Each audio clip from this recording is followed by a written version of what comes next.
کہ وَلَا تَكُونُوا اور مت تم سب ہو جانا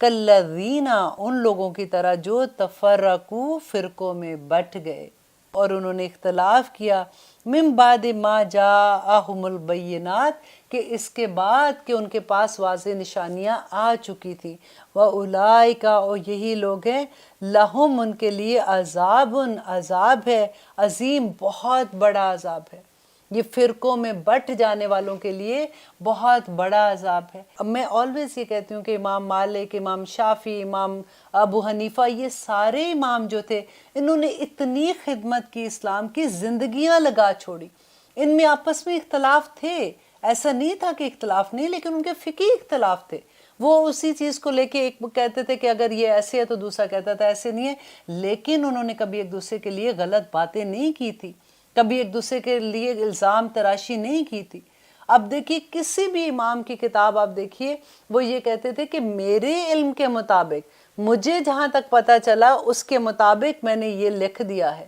اگر اس کے بعد میری زندگی کے بعد بھی نبی صلی اللہ علیہ وسلم کی کوئی صحیح حدیث آ جاتی ہے تو میری بات کو دیوار پر مار دینا یہاں تک وہ کہا کرتے تھے لیکن ہم لوگوں نے انہی کے ناموں پہ اپنے آپ کو دیکھیں آپ نے دیکھا ہے کبھی نبی صلی اللہ علیہ وسلم کے زمانے کے بعد جو صحابہ تھے کہ کبھی کوئی فاروقی فرقہ بنا ہو کبھی عثمانی فرقہ بنا ہو ابو بکر کے نام پہ فرقہ بنا ہو حضرت علی کے نام پہ فرقہ اس طرح سے بنا ہو کہ لوگوں نے اپنے آپ کو ان کے نام سے علوی فرقہ بنا لیا نہیں ہوا تھا ایسے